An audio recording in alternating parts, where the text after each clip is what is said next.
एक पिता तब नहीं रोता है जब वो निहायत गरीबी का सामना करके अपना पेट काट काट करके अपने बच्चों का पेट भरता है। एक पिता तब नहीं रोता, एक पिता तब नहीं रोता है जब वो तेरी खुशियों की पूर्ति के लिए अपनी खुशियों की बलि चढ़ाता। और बेटे की ही नहीं, बेटियों से भी मैं कहना चाहता हूं, बेटियां माने न माने, लेकिन एक पिता जितना अपनी बेटी से प्रेम करता है शायद उसकी मां भी न करती हो।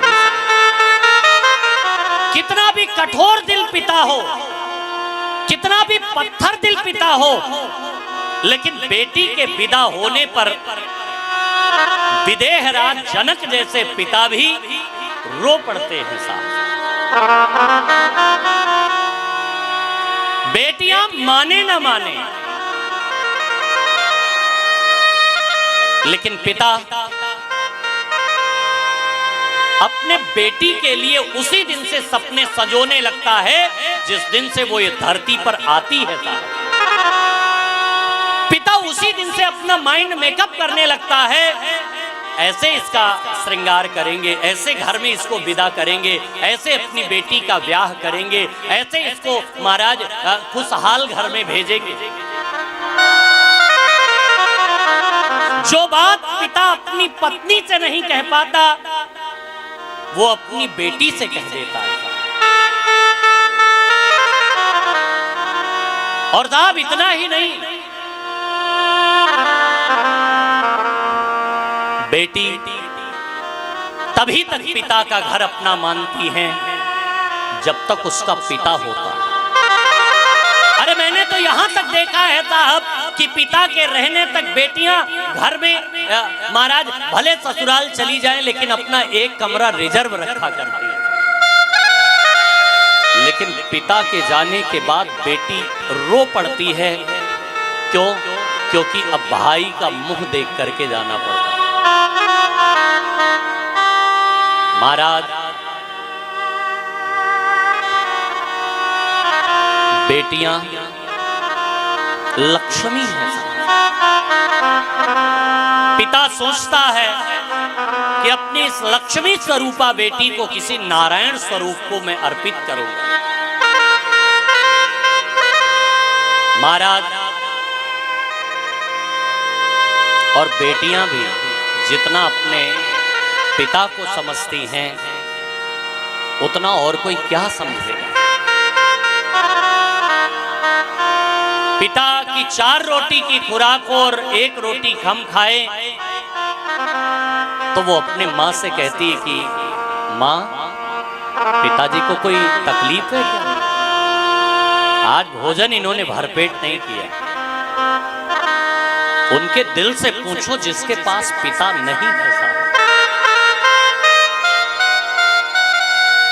अरे पिता है तो बाजार के सारे खिलौने अपने हैं, पिता है तो दुनिया की सारी खुशियां अपनी हैं, पिता है तो दुनिया के सारे रिश्ते अपने हैं, पिता है तो दुनिया के सारे नाते अपने हैं, पिता है तो माँ का सिंदूर है, पिता है तो माँ की चूड़ी है, पिता है तो माँ का सुहाग है, पिता है तो दुनिया के सारे रिश्ते अपने हैं। लेकिन जिस दिन पिता का साया अपने सर से हट जाता है उस दिन यही दुनिया अनाथ कहने लगती है साहब।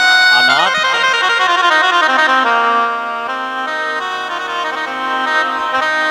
पिता तीज छोड़ा, त्योहार छोड़ा, व्रत नियम सब कुछ तेरे लिए छोड़ दिया। मैंने तो यहां तक देखा है साहब पिता अपनी पगड़ी उतार करके महाराज सामने वाले के पैर पर रख देते, भैया इज्जत तेरे हाथ में। महाराज लेकिन धिक्कार है उनकी जिंदगी पर जो अपने माँ बाप के प्रेम को ठुकरा करके और महाराज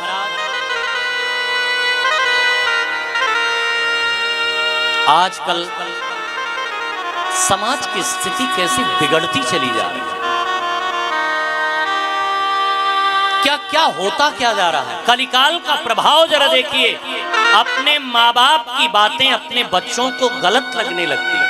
और नोट कर लेना साहब, मैंने शास्त्रों में पढ़ा है, जिस दिन आपके माँ बाप की बात आपको गलत लगने लगे, उस दिन समझ लेना कि आपके दुर्दिन आने वाले हैं।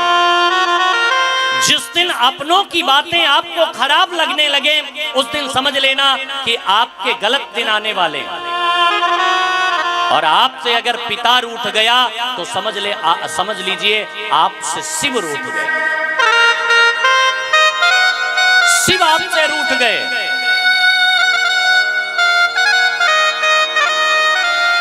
महाराज